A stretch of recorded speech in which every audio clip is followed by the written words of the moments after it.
Health insurance বলতে বা শুনতে খুব সহজ, কিন্তু এর মধ্যে জটিলতা ভরে আছে। আর এই জটিলতার জন্য মাঝে মাঝে আমাদের বেশ ঝঞ্ঝাটে পড়তে হয়। বিশেষ করে যখন ক্লেম করার সময় আসে, তখন ইন্স্যুরেন্স কোম্পানিগুলি হাজারটা কারণ বের করে টাকা দিতে চায় না।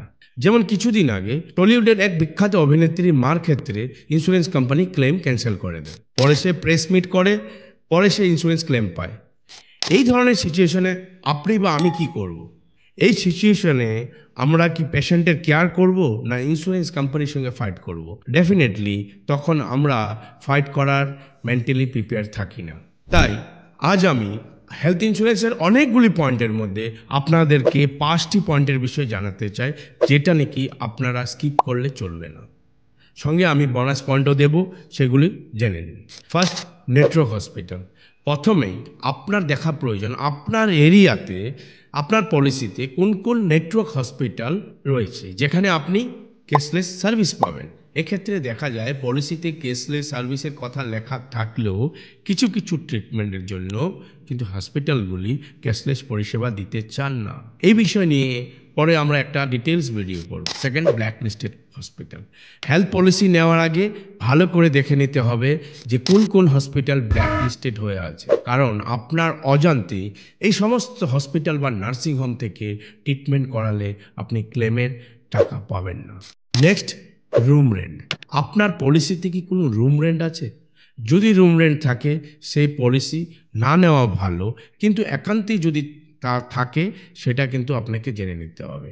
চলুন দেখে নিই একটা উদাহরণ দিয়ে। যদি আপনার পলিসিতে রুম রেন্ট লেখা থাকে 1% অফ দ্য সাম ইনস্যুরড বা 2% অফ দ্য সাম ইনস্যুরড, সেক্ষেত্রে আপনাকে বুঝে নিতে হবে যে যদি আপনার 2 লাখ টাকার পলিসি হয় আর 1% রুম রেন্ট ক্যাপিং থাকে, তবে আপনি 2 লাখের 1% মানে 2,000 টাকার উপরে কোনো বেড নিতে পারবেন না। যদি আপনি 4,000 টাকার বেড নেন, সেক্ষেত্রে কিন্তু আপনার টোটাল হসপিটাল বিলের উপরে আপনাকে কিন্তু পকেটের থেকে কিন্তু আপনাকে পয়সা গুনতে হবে।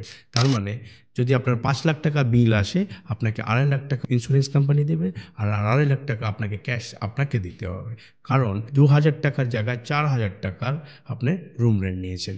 রুম রেন্টের সঙ্গে হসপিটালের ট্রিটমেন্টের কিন্তু একটি লিঙ্ক আছে। তো সেই জন্য বলি, রুম রেন্ট থাকা পলিসি না নেওয়াই ভালো। Fourth number point, sublimit. সাবলিমিটের বিষয়টা অনেকেই হয়তো জানেন না, একটু বুঝিয়ে বলি।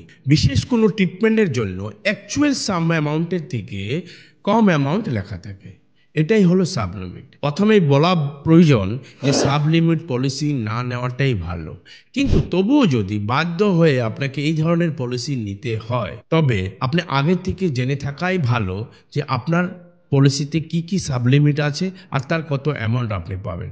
তাহলে ক্লেম পাওয়ার সময় বা ইন ফিউচার আপনার কোনো ধরনের কনফিউশন তৈরি হবে না। Fifth number point, non medical insurance claim. অনেকেই এই বিষয়টা এড়িয়ে যান বা জানেন না। নন মেডিকেল আইটেম মানে যেমন gloves, oximeter, bed cover, apron, তুলো বা গজ, এইসবের কভারেজ ইন্স্যুরেন্স কোম্পানি দেয় না। তার জন্য আপনাকে জেনে নিতে হবে এই কভারেজগুলি আপনি পাবেন কি পাবেন না।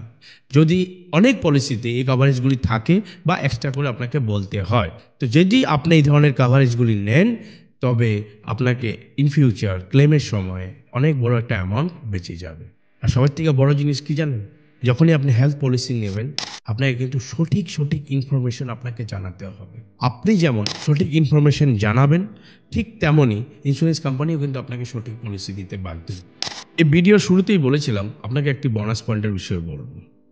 সেই পয়েন্ট কি জানেন? ইনফ্লেশন।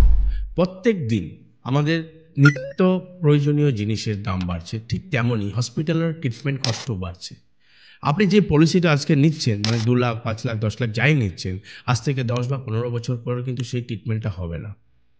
তো আপনাকে কিন্তু মেডিকেল ইনফ্লেশন অ্যাডজাস্টেড পলিসিটা নেওয়া দরকার, যাতে সুদূর ভবিষ্যতে আপনার মেডিকেল কস্ট বেড়ে গেলেও যাতে আপনার পলিসিটাও সাম এশিওরটাও যাতে অটোমেটিক বেড়ে যায়। নেক্সট আরেকটা জিনিস বলে দিই, আপনি কার থেকে পলিসি নিচ্ছেন, কোথার থেকে পলিসি কিনবেন, সবসময় একটা জিনিস মনে রাখবেন, যারা নাকি অনেক দিন ধরে এই প্রফেশনে রয়েছে, যে নাকি আপনার ক্লেমের সময় আপনার পাশে দাঁড়াতে পারবে, আপনাকে অ্যাসিস্ট করতে পারবে, তার থেকে কিন্তু হেলথ ইন্স্যুরেন্স পলিসি নেওয়াটা খুব দরকার। না হলে আপনাকে কিন্তু সাপোর্ট করার জন্য কেউ থাকবে না। ধন্যবাদ, দেখা হবে পরের ভিডিওতে।